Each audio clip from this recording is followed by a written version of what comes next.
everyone. This is RAND. Welcome to the Global Guided Meditation Call for July 19, 2025, Saturday, a little after 3:15 p.m. Eastern. You want to make sure you're in a comfortable position, relaxed into your body, still as a statue, focused on your breath rising and falling. How do you know, the question always comes up, how do you know you're in the heart mind? There's got to be something where you know that you're no longer in the head, but you're in the heart. You visualize yourself moving from the head, okay, to the center of the chest, the heart. You can actually feel it happening. You also know that when you're not in the heart mind, you know that you're in the head. It's based upon your actions, perceptions, responses. In the heart mind, you're more in a benevolent, natural state. Your stress levels are almost nil. You're in a complete relaxed stillness. So in other words, you're not thinking, you're not, all the chatter, all of that stuff from ego, mind, material, physical world are not there. They don't exist. This is how you can tell, okay? And if the ego mind pulls you out, that's fine. It's not a big deal. You're aware of it. You go right back in to heart-mindedness. So you visualize yourself dropping down into the heart, okay? And this is why you're focused on the breath rising and falling. Because you're not focused on the head. You're focused on the ego mind. You're focused on the heart and the breath rising and falling. The space between heartbeats. And this takes your attention completely away from ego mind. Ego mind does not exist in the now, where we go in these meditations. You're in the now, you're in heart-mindedness, you're in a natural state of being. The ego mind is not a natural state of being. So this is how we begin to master the ego mind. So it's like, you've seen people, maybe you've done it, where stuff just gets whacked out, out of kilter. You're kind of overwhelmed over here, and things are not right over here, and your attitude is that you just want to step away from it. Okay, you need a break. How many times have you said to yourself, "I need a break. I really do. I need to be with myself, be in quiet, kind of regroup myself from all of this muddle stuff." And that's where you see a lot of people will and you don't have to go anywhere. You can be in your place and just be by you, with you. Only you and the God and the universe. And be. Don't you have to do anything, just be. Just breathing, you're doing something. All the bodily functions going on with that body you're in, you're doing something. You're never not doing anything. That's just a perception that's been programmed into the people of this planet, where you feel guilty because I'm not moving, I'm not doing this, I gotta get going and doing things. Sure you do. But in the state of silence, you're doing. Your body's always doing. You're doing because you're in the now. You're in quiet solitude, which is really helpful because it de-stresses you. The stress leaves you. The worries, the fears, they don't exist there. This is why you get to the point where you really want to be there. It's not something you go, I go in there and do this. You're excited about it, to be in that state of mind. And it is a state of mind. The ego is a state of mind. The heart mind is a state of mind. It just depends on which one we choose. Now, is the heart mind, boring? because it's silence and it's calmness and it's peaceful. I wouldn't call that boring. I'd say that would be absolutely magna glorious. And it is. When I go into that, the place, I call it my place, which is the now and heart-mindedness, it's a good feeling because the body calms, body functions calm, things just kind of go into an ease. It's like at ease that we become. And we get to the point where we sharpen our awareness to know the difference, truly know the difference between heart-minded and ego-minded. That's huge. That's absolutely phenomenal. Because once you have done that, you will know how to master it, how to begin to master it. It's like we create our enemies. So on this planet, you create an enemy. And then you don't know what the enemy's about, and you don't know what their characters are, what their agenda is. You don't know anything about them. You're not going to master them. They'll end up mastering you. It's like, let's put it this way. You meet somebody, you don't know them, and you couple with them, right? You stay together. You didn't take any time to get to know anything about them, and so you're just together, right? And then all of a sudden you start seeing all these things that I just didn't find out about that, didn't know that, didn't know this, didn't know that. It's the same with ourselves. Is knowing oneself is the first step into bliss, into the now, into heart-mindedness, and into mastering the ego mind. First, we got to know the difference. We really do. We have to know the difference between ego mind and heart mind. And choosing which one to spend our time and focus on. This is how it goes. When you are asked the question by somebody, it might be a friend or a stranger, whoever, and they go, what are your plans for this weekend? And say it's Tuesday or Wednesday, okay? And you go, I don't have any plans. I'm not there yet. I live in the now. I focus on the moment. So therefore, I don't make plans. I don't project out beyond the now. And this is what a lot of us have been caught up in doing for generations. We project out, so therefore it carries us into a future that hasn't been created yet. You see what I mean? And the whole point of it is that we do not comprehend at that moment that there is the future. The only future we have is in the moment, in the now. And when that happens, you kind of feel a little different. It doesn't feel good, I'll put it that way. It doesn't feel really good. When someone asks you that question, and your response is, I don't plan into the future. I live in the now. And maybe they'll get it. Maybe they won't. So what? Doesn't matter. But maybe they will. Maybe they'll start realizing it. Maybe you have planted a seed with them that they'll take with them and start saying, you know something? That Bill was right. He said something that really hit home. And, whenever people plan, have you ever noticed something? It doesn't matter. You're planning something. You're planning an event. You're planning vacation or whatever. And things don't seem to go the way you want them to. And so either you go with the flow or you fight it. That's what people do. They either fight it, get upset, irritated, angry, or they just go with the flow, just ad lib. Where you arrange this and it didn't happen that way and this happened. It's okay, fine, no big deal. But the adventure, and a lot of people freak out and say, what do you mean you don't plan? You've got to plan. You've got to lay out things. You've got to know what you're doing. You do, in the now.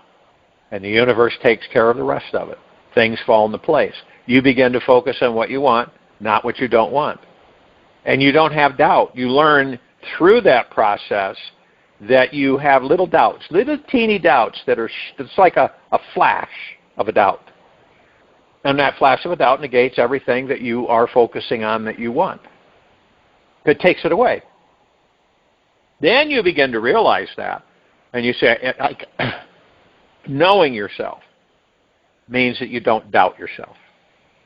That's key. It's crucial. It's right in the beginning of enlightenment. You've got to know yourself. If you don't know yourself, you got to know yourself inside and out, hook, line, sinker. You got to know your good parts, your bad parts, your in-between parts. You embrace them all, love them all. Okay? Now, I'm not saying that that is a simple, dimple thing to do, but it's the direction that we take to become the masters of our lives. Period. Now, if you think you're going to take a shortcut, which some people have tried, it doesn't work. Okay? It's like getting in a car but not having gas in it and expecting you're going to take a trip somewhere. It's not going to work. So we've got to make sure we have a full tank, and that's knowing ourselves. Knowing, who and what we are, loving ourselves, being gentle, kind, generous, and humble with ourselves at all times, loving our bodies that carry us around, paying a lot of attention and focus on ourselves, on you. And you'll hear me say it a lot. It's all about you. And we're not talking about ego mind and arrogance and everything and selfishness. We're talking about you loving you. You come first. And I know that goes against how you've been programmed. Oh no, you got to put others first before you. No, if you put others first before you and you're not good with you, how are you going to help others? You're not. Okay? You got to be you choose to be emotionally together with yourself, loving yourself. You imagine what happens. It's phenomenal because everything around you changes.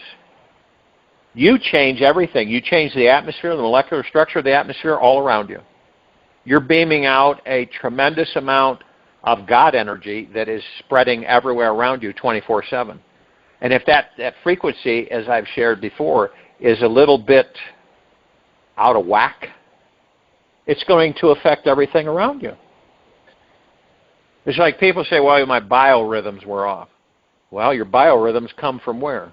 Your energetic centers. We call them chakras. But they're actually on the astral plane, but you can access them through the physical plane, through the center of your body. And those chakras are your energy points. And they do have different colors. Okay? Not like the colors we see on this planet. They're much more deep, vibrant, expansive, bright. And we focus on these areas, and you're in a good mood. You wake up, you're in a good mood because you decided you're going to be in a good mood. Not because of anything else. You've decided you're going to be in a good mood. And so you get up, and before you get up, you're focused on what? The now. And you go into deep gratitude. Every morning and night, I say 9 times how grateful I am. I'm of the highest high, deepest, eternal gratitude. Boom. I do that 9 times, and then I do 9 times, I'm an omnipotently powerful, supreme, manifesting, abundant being that never dies. Do it morning and do it at night. Doesn't take a long time. I focus on dispelling any negative energies around me. Because they're there, because you attract them. We all attract them. You may not know it. We attract them. So you want to dispel them. You want them to dissipate, so to speak. And I've got this on my website, and I've had it there for years, and people should use it. I think a lot of people have, but more consistent basis. You call on the Ark, Raphael, the healer, which you're part of, emerald green flaming healing light. You call that in, but first what you do, you call in, which is basically, Raphael, the universe, comes in, and you want that energy to saturate, permeate, and flood your physical, biological body. And every square inch, every molecule, every cell, every quantum particle, every atom, every subatomic particle, with the emerald green flaming healing light. And you also want it to commence, beginning now, every second of every minute, of every hour, of every day, of every week, of every month, of every year. And then you just go through you do 9 thank yous. And that's it.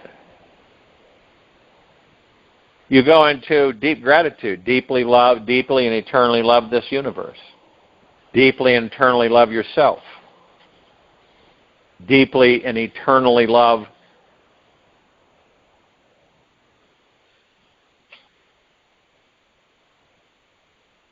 everything.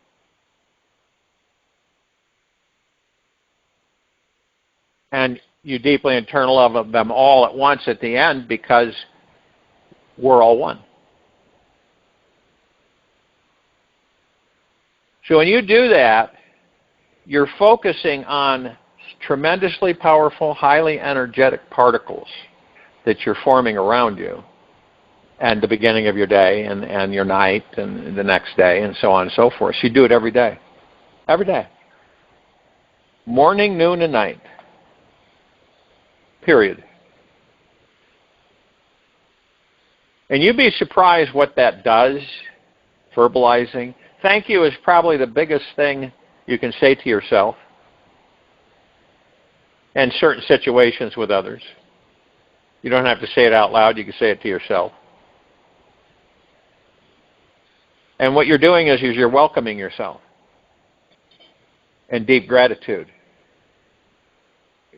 You're in total reverence to yourself. You pray to the God within you. You ask for assistance from the God within you. The best friend you'll ever have in this lifetime is the universe, by far. Absolutely by far. There isn't anyone who can come close to fulfilling the shoes that the universe fulfills for you. There's no comparison. Doesn't lie, totally truthful, never makes mistakes, and knows better than you do what's the best for you. And this is something that's always there. It never goes, never dissipates, never leaves. That's the universe. That's why I say to people, you're never alone. You really aren't. But it's your perspective that puts you into that emotion.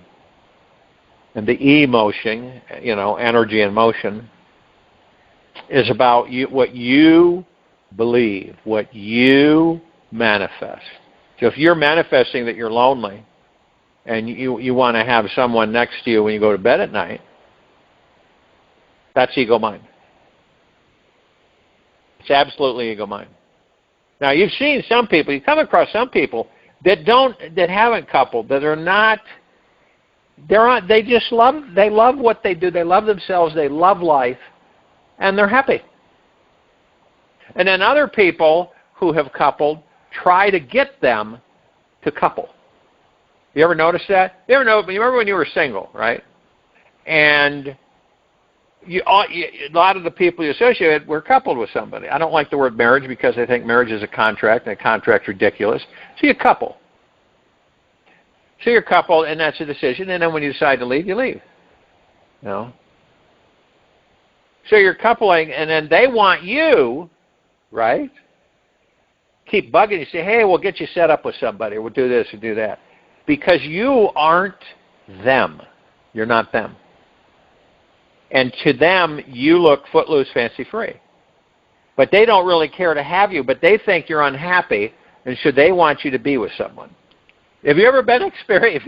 I know that all of us at one time or another have experienced that. Oh, let's get Ann. We got to get Ann set up with somebody. I know she's just been alone too long. And it's kind of funny. But some of us are just fine that way. We don't, that motivation is to be with someone isn't really there.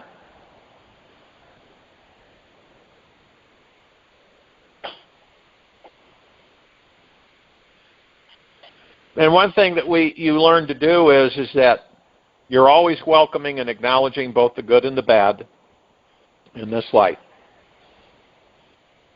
And when you look at it from the perspective of saying, it's just some boring, fatalistic, nihilistic, uncreative path that only leads to a state of apathy.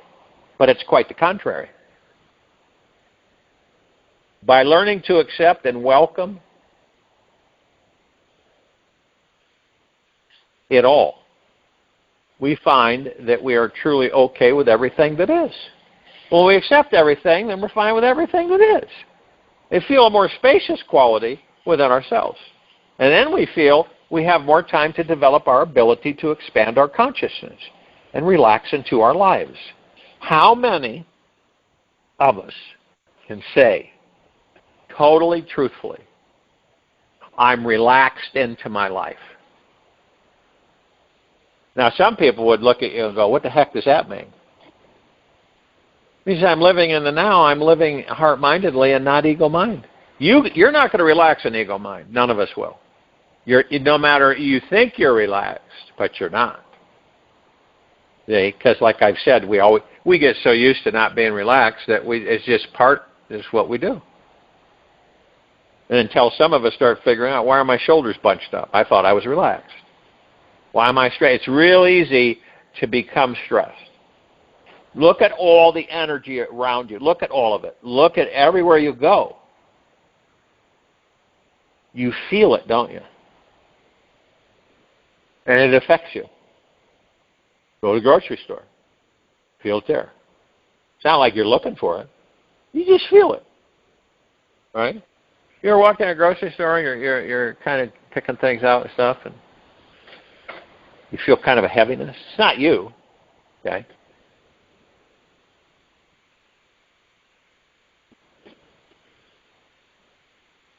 So what do you think, what do you do in that case? You focus on what you want. You change the molecular structure of the atmosphere around you. And so you start affecting negative, and the negative transforms into positive. Excuse me. And so when that happens, and you know it, see, it's not like you're doing it, you don't know it, you're aware of it. Feels good, too. And then you probably, there's times you say, you just to have fun, you see some certain people and they look grumpy and, irritable. You can always pick up on it. You say, you know what, I'm just going to flood them right now with a beam coming from my God cell of deep eternal love. You don't know, right? You know there's a God in them, but you don't know them. And you beam them with deep eternal love. And you mean it genuinely. It's not a joke. So it's fun. So when you come across those things, you beam them. And it changes. And I guarantee it changes the atmosphere around them. Because you're communicating with the God within them. A lot of us don't do that, see, because we look at religion, that, religion's some form of association, but it's nothing like spirituality. And what you're doing is you're connecting with the God within them. And they feel good. It's no different than, see, being aware of you it's connected. Knowing you. Loving deeply and eternally you. All parts of you. You don't ignore any part at all. And you embrace that.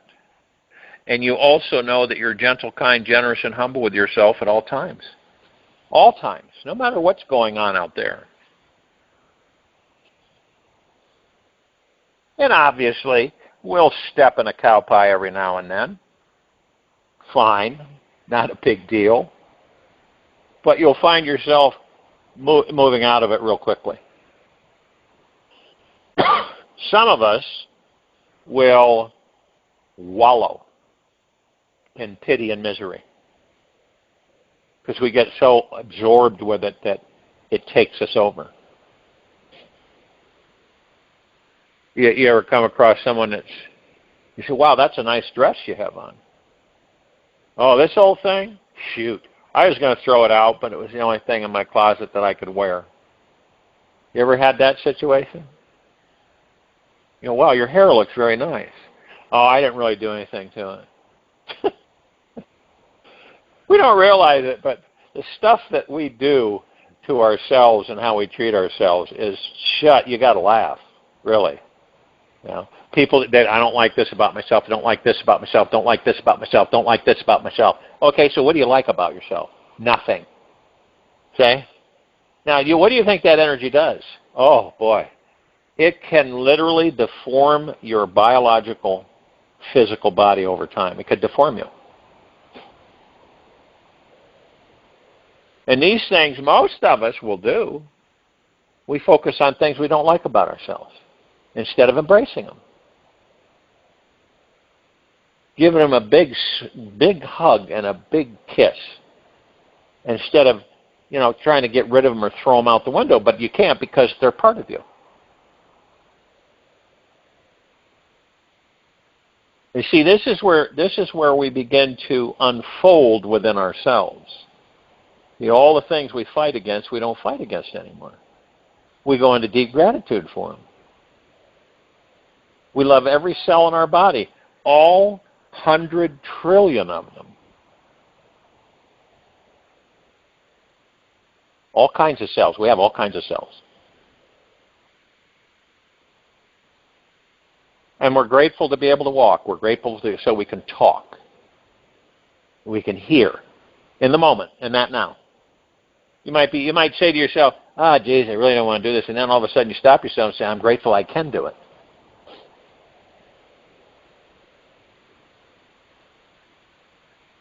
It's like this. Someone is born and they can see. And they see stuff and experience, go through life. And then they go blind. Another one is born blind. So they never see. Which one would you choose? These are the only two you have. Which one would you choose? It's an interesting question, isn't it? So it's like, which one are you going to choose? Loving yourself or not loving yourself? Because a lot of people don't love themselves. And what does that do? Well, it causes disruption. It's not a happy, you're not in a happy direction. You wake up in the morning and decide to be ornery, you're ornery. You know why you decided to be ornery? No, not really. Well, then why do you want to be ornery? That takes a lot more energy than being at peace. Wouldn't you rather be at peace than ornery? Oh, I guess so. All the trivial things that we get consumed with, all the stuff. If we could record ourselves, play it back, you'd be totally blown away on how you would hear and what your perception would be of yourself, degrading yourself in simple, not hugely, but in different ways. And you wouldn't realize it until you go, I can't believe that's me. We did that with a group of people years ago. For a whole week, and you have those little cassettes that you get a little mini cassette, right? And so everybody got one, and we put it out so that record yourself in the morning. Just turn it on. Turn it on and set it wherever you're at, and just forget about it. And then record yourself. Record yourself in the morning, record yourself afternoon, night. And do this for a week. Don't play it back. And then play it all back at the end of the week when you're done. People were blown away. They could not. It was like, that's not me. I would never say that. But they did. It's kind of like a real-time subconscious mind, which is our recorder of all things, that randomly plays it back. So what you're doing is you take the recorder literally as the subconscious mind. It represents a subconscious mind, and then you just talk like you normally do. Go about your business. Conversations. interactions with yourself. And then what happens is that you play it back at the end of the week, it blows you away. You go, I can't believe I said those. Why would I say that? What the heck was I thinking? And again, you're not judging yourself, but you'd be amazed on how you look at things that you're not aware of that you verbalize. It's like in the morning when you're getting ready to do something. Turn it on. Now they've got a little micro cassettes you can play like 80, 90, 100 hours, 120 hours, no big deal. But it wouldn't be that much because you turn it on in the morning, you just go about your business, and then you're going to go somewhere, maybe you'll turn it on. Who knows? It's up to you. But it gives you a really good, comprehensive picture of how you are with yourself. And then you say, I'm not going to do that anymore. And so you start changing things, which is also good. You don't do the same things, and you start looking at things a lot differently. And you start viewing them in gratitude rather than non-gratitude. You'd be surprised what that does.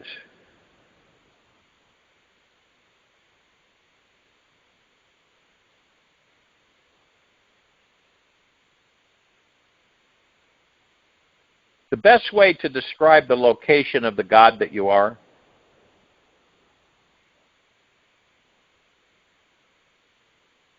do not delude yourself by imagining your soul, your source, to be some God outside you, which a lot of people do on this planet. Your source is within yourself. Give yourself up to it. Seek the source within and merge with it. This is what we're doing. Okay? We're merging with the God that we are. The God is within the soul. And we're discovering that that's what we are. And once we discover that that's what we are, we merge with the God. We really do become the God. Right now we're not the God because we feel we're separate. And that's an illusion, but that's how we feel. That's how we perceive it. All the religions on the planet have done let's just put it this way, they've carved an interesting path for many people on planet Earth throughout the ages. But God lives at the center of your soul. And we're all here to discover that and merge with the God that we are. This is why when I say, when you look at the beachfront, right, and the sun's starting to set, and most of us will say it's breathtaking. Look, I got to get a picture of that sunset.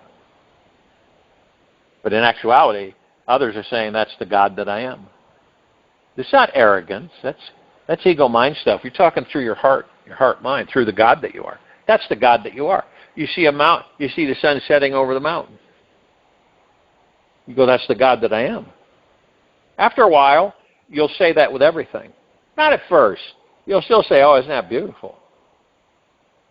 But it begins to slowly but surely replace the separation. And you begin to realize that you're not separate from anything. That's a huge discovery for each and every one of us. You see a grasshopper, you're the grasshopper. You see a butterfly, you're the butterfly. And all of those energies and frequencies are communicating with you. That's what they're doing. They're communicating with you. They're giving you signals. That's why a lot of people don't realize that animals, birds, other life forms, right, will give you a message. But you don't know what it is because you're not plugged into that. Because you don't realize that everything is energy in different forms. You look at a bunny rabbit, that rabbit is telling you that you're going to make great leaps and bounds, and you end up doing that. You see a lot of crows come around, they have a message to give you. I mean, everything. You see a bear, a a cat, it doesn't matter, a horse. They all have messages for us. But see, most of us don't know that. It goes back to we are all drops. We hold the essence of the golden ocean. Right? We are the ocean. So when you're a drop of the golden ocean holding the essence, you're the ocean. And when you drop into the ocean, you become the ocean. For many, for the mind is so small of a container, it doesn't really pick up on that. Heart-minded, yeah. So you think you're separate, but you're not. That drop goes in the ocean, you become the ocean. You're a drop, you fall into the lake, you become the lake. Imagine what would happen when the majority of the population of this planet feels that way, believes that way, thinks that way. It's like when we talk about the technologies that I bring to this planet, and you talk about the broad-range replicator, no stripping of natural resources, no killing of animals. Well, that's all gone. You talk about a benevolent planet, you talk about tranquility, peace, solitude, contentment, bliss, joy. That's what this planet is going to be. It will be a reflection of the God that you are in that body. This planet will be. Right now, it's a reflection of material physical mind. Chaos. That's what the material physical mind is. It's chaos. It doesn't know whether it's coming or going, and it's going in one direction, and it's always wanting. Never satisfied. And you look at a lot of people on this planet, they're never satisfied. Are they? With themselves, their bodies, anything and everything. There's got to be better, something better, something better, something better. It's got to be more, something more, something more, something more. And none of us are exempt from that. But it's recognizing it, not through judgment, but from observation. You can kind of start to feel you begin to feel the frequencies. I know a lot of people have been following these meditations for years, whether in person or afterwards. But the fact of the matter is that these meditations give out a message every single day. The message is usually of a high vibrational frequency. The information given out is multifaceted. So some of it, somebody embraces part of it, somebody embraces another part of it. Somebody walks by this part but picks up this part. Very different form of meditation. The most simplistic form you could possibly involve yourself with.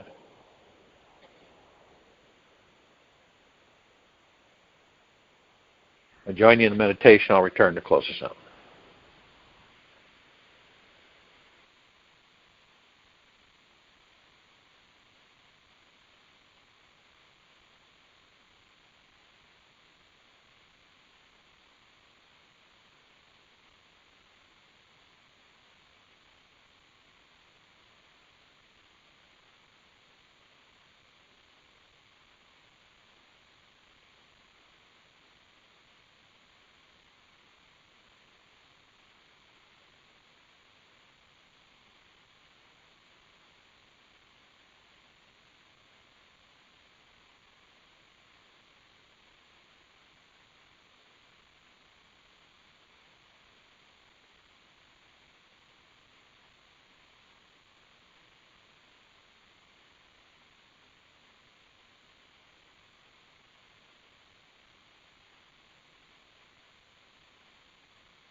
Take an easy and slow breath in through the nose, and an easy and slow breath out from the mouth. Remain still, relaxed into your body, focused on your breath rising and falling. The greatest spiritual energy in this entire universe is inside you, right here, right now. There is nothing you can do to diminish, taint, or change this ever-present spiritual consciousness that is flowing through you. For today, imagine you have the volume control on the knowingness that you are this eternal spiritual energy. Turn up your knowingness as high as it will go. What does that feel like to know? Without any doubt, that you are the most powerful, indestructible, eternal, infinite energy in this entire universe. Practice knowing this divine presence is you all day today. Initiate and integrate this knowingness while you work, eat, drive, play, and engage in conversation with others. Take this with you for the rest of the day, into the evening and night, and the following morning. We'll return here Sunday, July 20, 2025, after 3:15 p.m. Eastern, to continue our global guided meditation call. Be gentle, kind, generous, and humble with yourself at all times. Be of the highest high, deepest of the deepest deepest, purest of the purest purest, eternal gratitude at all times. No matter what's going on within you or outside of you. Open your heart and allow the magic to flow in.